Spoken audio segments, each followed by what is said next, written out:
My name is Patrick Sullivan, turning 29 this year. I'm a single white-collar worker. I have a childhood dream. That is to marry a lovely lady and establish a happy family before I turn 30. When little girls say that their future dream is to become a wife, everyone raises voices saying, "How cute." But I wonder why people get taken aback when a man like me puts my desire for marriage out in the open. My parents are as close as they could embarrass me. When I go home, they treat me almost as if I'm intruding. Watching such parents growing up, I came to sincerely wish to find my lifelong partner and marry soon. I was supposed to get married much earlier, but everything has ended in failure. I'm amazed by how strong your desire to get married is, Patrick, says my senior at work, Mike Anderson, as he smokes a cigarette in the smoking area. Mike and I work at a major printing company. Mike's in sales, and I'm in the design department. We're in different departments, but we're close enough to call each other buddies.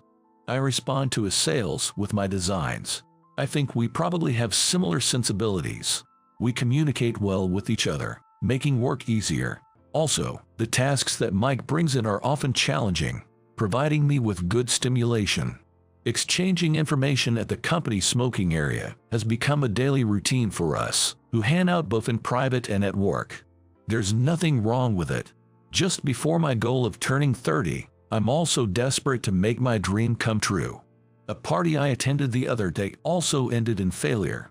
The reason was Mike. He's so handsome that he gathered all the attention from the ladies at the party.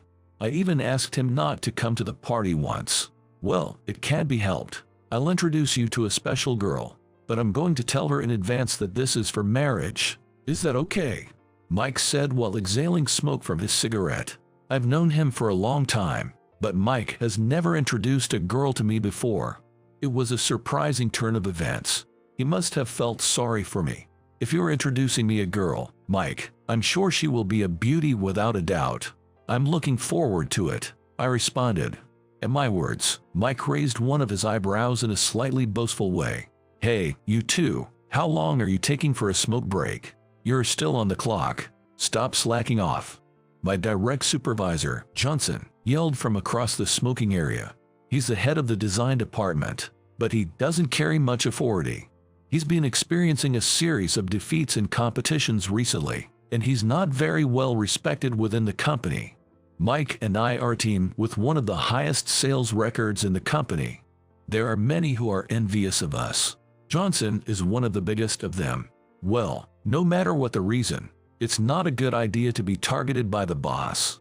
I quickly stubbed out my cigarette in the ashtray and put it out. Mike, I'm counting on you for the introduction. We can go into details later. I said that, then left the smoking area. Mike gave a casual sure, raising one hand. He quickly started fiddling with his cell phone, which made me think he might be contacting the person he's introducing me to. Thinking about that makes my heart swell with anticipation. I can't help but hope that this time, the fated encounter is waiting for me. My chest was filled with hope. And then, the very next moment, I hit rock bottom. On the conference table, there were shop cards and postcards for the new line of a major clothing brand I had designed. Standing in front of me were the division chief and Johnson. Can you explain what happened here? It was a mistake in color correction. Apparently, there were changes since the time I had a meeting. No report had come up to me, the main designer. In fact, there was no evidence that a report had come up to my team at all. I didn't receive any reports about changes in color correction. I clearly stated, being blamed for something I have no memory of didn't sit well with me. It doesn't matter anymore. How are we going to deal with all these that have been printed?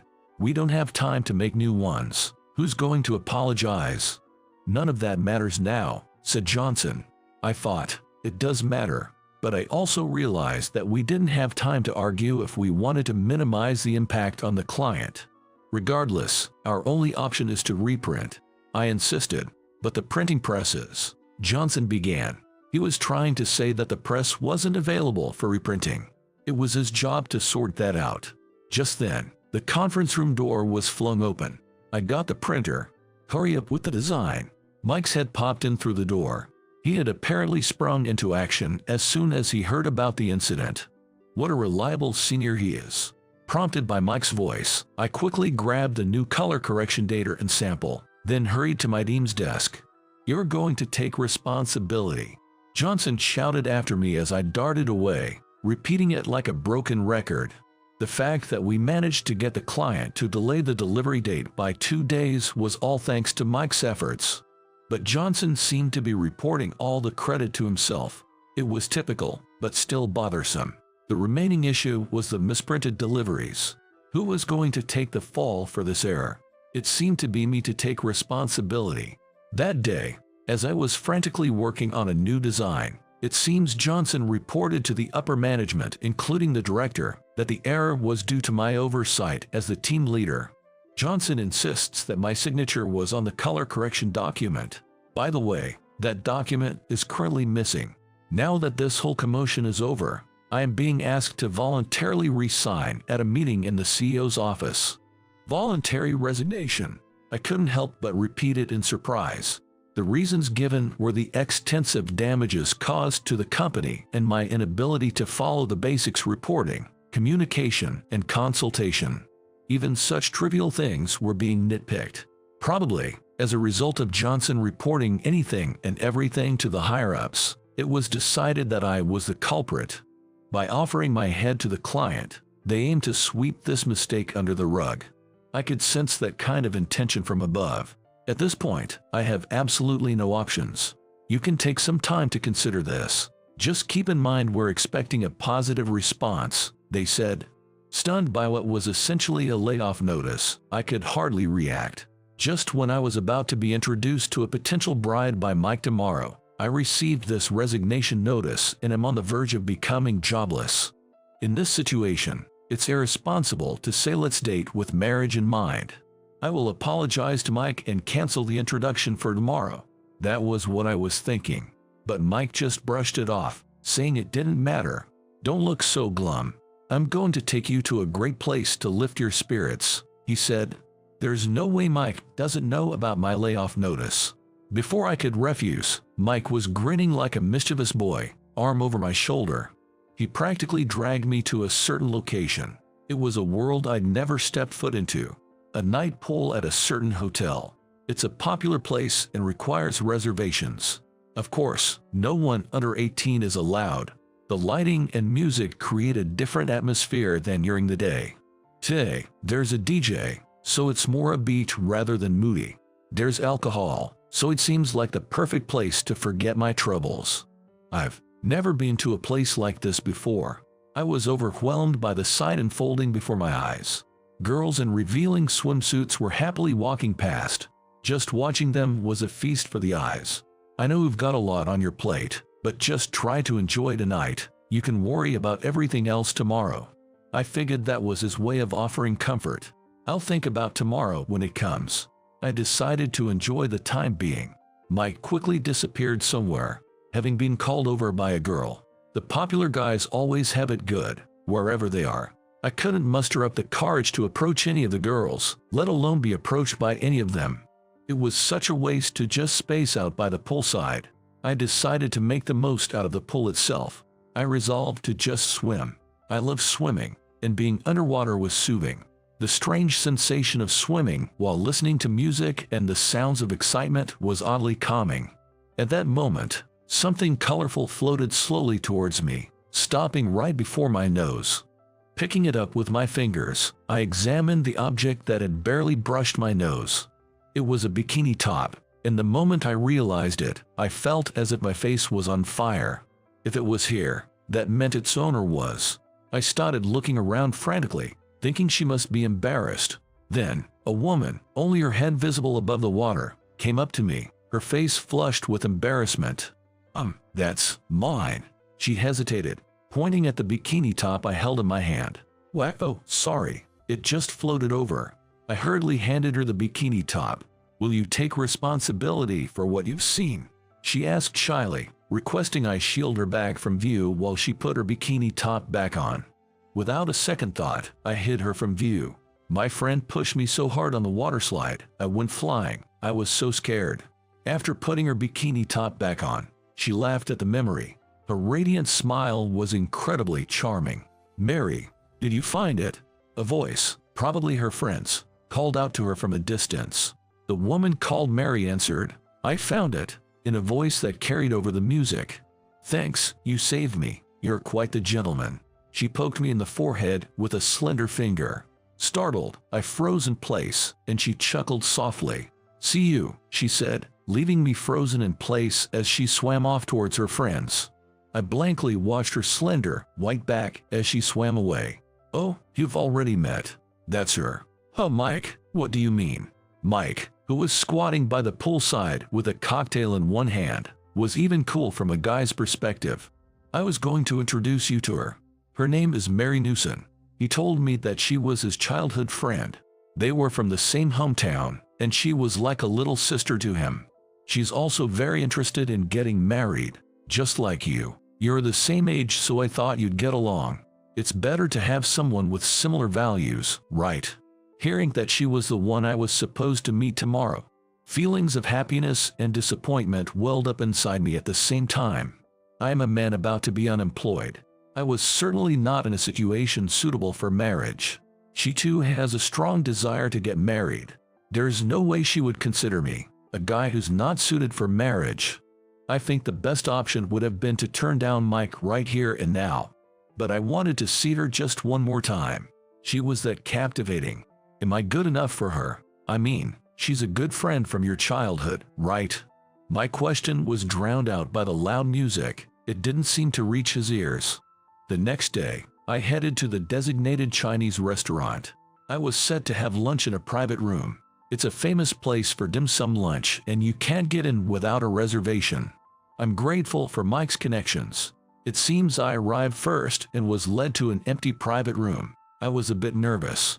Nothing has been officially decided about my situation yet. The company is insistent on it being a voluntary resignation. Either way, it's disappointing, but considering Mary's future, I should honestly convey this and decline. That's what I had decided in my heart. Your companion has arrived. I was told this quietly, and I straightened my back. My nervousness peaked. The woman who entered, making the sound of heels, was someone I had never seen before. She gave a small nod to the waiter and sat down on the chair. Watching her flowing movement, I felt she was used to being served. I was introduced by Mike. "My name is Mary Newson." She said this and smiled at me. She seemed like a woman with some kind of shadow, and her age was unclear. She seemed young, but also looked older than me. After finishing the drink order and the waiter left the private room, I raised my voice. "Excuse me, you aren't really Mary Newson, are you?" Then the woman who had been smiling gracefully until a moment ago clicked her tongue. "Well, it's obvious. We met last night. Even though it was dark, Mary and I are as different as night and day," she said in a defiant manner, and introduced herself as Jennifer Smith. She claimed to be an old friend from the same hometown as Mike and Mary. It seems that it was her who had called out to Mary last night. Today, she said she had come as a stand-in at Mary's request. She didn't really want to be introduced. "Okay, whether you're Mary or not, there's something I have to say." I talked about my imminent voluntary resignation and bowed my head, asking her to pretend this introduction never happened. Jennifer pulled out a portable vaporizer from her bag and slowly exhaled the smoke. "But that's not what I'm here to talk about." Ignoring my desperate explanations, Jennifer asked for my help. She wanted to talk about two people, Mike and Mary. These two had always been close, but not too close. More than friends but not quite lovers, as they say. The reason their relationship wasn't moving forward was because of Mike. When we all went to the summer fair together, Mike's mother disappeared. Mike has been waiting for her ever since. Apparently, this incident traumatized him, and he's had a hard time trusting women since then. Sure enough, Mike, despite being quite popular, never seemed to stick with one woman.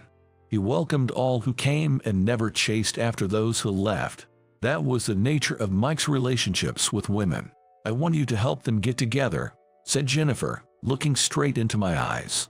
Seeing my hesitation, she slid a business card across the table. The name of the company that had caused a problem the other day was on the card. Her title was Group Owner. I looked at the card and were in shock. "If you help me, we can pretend your mistake never happened." I extended my right hand at this enticing offer. Understood. Leave it to me. We shook hands, confirming our alliance. I got a full briefing of Jennifer's plan and decided to put it into action right away. Jennifer contacted Mary first. She told Mary, with a hint of panic, everything's been exposed. She then convincingly portrayed me as furious and uncontrollable. Sorry, I'll be right there, I heard from the other end. I called up Mike and gave him a piece of my mind. With a level of assertiveness you wouldn't usually expect from me, I told him how disrespectful it was to use a stand-in. Mike agreed to come right away and the call ended. They seem complicated, but they're actually simple and honest. Jennifer remarked. Before the pair arrived, we hurriedly finished up our dim sum. We didn't want to waste our food. We both laughed as we burned our tongues on the hot dumplings. There was something oddly comfortable about the whole situation. Your guests have arrived, a waiter announced as the peach buns and mango pudding were being served. Jennifer clicked her tongue in front of the enticing desserts. She must have been really looking forward to them. Wiping her mouth with a napkin, Jennifer gave a mischievous grin and said, "All right, let's start." "Jennifer, are you okay?" Mike burst into the private room. Looking at his face, Jennifer brought on the waterworks in less than 5 seconds. I was left dumbstruck by her Oscar-worthy performance. Mary doesn't want to be set up, but it's out now. He said it in such an incredibly angry manner. Crying, Jennifer implored Mike. Behind Mike, Mary stood frozen, her hand over her mouth in surprise. Enough with the mockery, using a stand-in. If you didn't want the introduction, why do you accept it in the first place? You just wanted to laugh at my strong desire to marry, didn't you? With all the acting skills I could muster, I shouted at Mary, who was standing frozen behind Mike. Mary's shoulders jerked in fright. Mike immediately moved to shield Mary with his back. Jennifer, looking down, gave a faint smile. It was a strangely sad smile. "Calm down, man. Don't shout at a woman," Mike retorted. You're no better, Mike. Why would you introduce such a woman using a stand-in because she didn't want to come? Is that the type of woman you thought would suit me? A mean-spirited woman. I didn't hold back on shouting at Mike either. I've never been this confrontational with anyone in my life. Mike seemed taken aback by my onslaught, unable to find his words. Perhaps because I'm usually so polite, he must have thought I was truly enraged today. "Mary, why don't you want the introduction? You want to get married, right? So why not me? Why do you dislike the introduction so much? It's so mean to use a stand-in." I tried to appeal to Mary, who was looking at me in fear from behind Mike. Her expression began to distort as if she was about to start crying. In the next moment, she bowed so deeply her forehead almost touched her knees. "I'm sorry. I thought that if I agreed to the introduction, Mike would stop it. I only pretended to be desperate for marriage in front of him. I didn't mean to hurt you." Tears spilled from Mary's eyes. "If you're in love with someone, please don't agree to any introductions. It's a nuisance." The moment I took a step towards Mary, Mike grabbed my collar. "Don't keep saying terrible things to Mary. I'm the one who brought up the introduction, not her. She did nothing wrong." I had to stand on tiptoes as tall Mike grabbed my collar. When I glanced at Jennifer, begging for help, she clenched her fist and silently mouthed, "Good luck." I wish she wouldn't make impossible demands. Just when I thought I might pass out from the strain, it was Mary who came to my rescue. "Mike, stop it. It's my fault. I should have refused the introduction when it came up. I thought you were testing me, so I went along with the introduction, intending to cause you trouble." Upon hearing Mary's confession, Mike let go of my collar. I fell back on my butt. "This is a big inconvenience to me, being used as a pawn. Mike, it's about time you gave in." The one who spoke to the bewildered Mike was Jennifer. It's a real nuisance to everyone that those two, obviously in love with each other, keep missing each other. Moreover, they're both so attractive. The fallout is extensive. Spurred by Jennifer's words, Mike reached out and held Mary's hand. Then, in a soft voice, he said, "Is it really okay if it's me?" It was a more juvenile voice than I'd ever heard from the Mike I knew. Mary, with a tearful smile, gently embraced Mike, saying, "Of course it is." It felt like Mike's clock had started ticking again from that summer festival night. "Now, please, go home, you two. We're going to eat some peach dumplings and mango pudding." Jennifer, who had burst into tears just 5 seconds ago, was already sitting back comfortably in her chair, smoking a hookah and crossing her legs. Seeing her like this, Mike quickly realized that this was all an act. Mary seemed to be savoring the happiness of confirming her mutual feelings with Mike, completely oblivious to the farce. "Patrick, sorry for all the trouble." "Thank you," Mike said over his shoulder, hugging Mary as they were about to leave the room. I waved a large hand, sending a silent best of luck as I saw them off. Once they were out of sight, I suddenly felt all the exhaustion flooding over me. "Jennifer, you had it pretty easy," I said with a side glance at Jennifer, who was enjoying her peach dumplings. "Don't be ridiculous. I lost something valuable. I'm the real victim here," Jennifer said with a straight face. Even I, oblivious as I am, could tell that she must have had feelings for Mike. "So, if you feel like consoling me, give me that mango pudding." "No way. I'm exhausted and I need something sweet too." So there we were, two heartbroken individuals, fighting over dessert. Timing is everything in marriage. "Just wait, and you'll find someone," Jennifer said as she punched my shoulder on the way out. I believe she was trying to cheer me up. "So, is it okay if I ask you out next time? I know a place that has amazing all-you-can-eat cake." At my words, Jennifer turned back with a surprised look and said, "I'll think about it and get back to you," laughing. Workplace trouble resolved. New potential love interest identified. I was sure that Jennifer would get back to me with a yes. I was absolutely certain of it.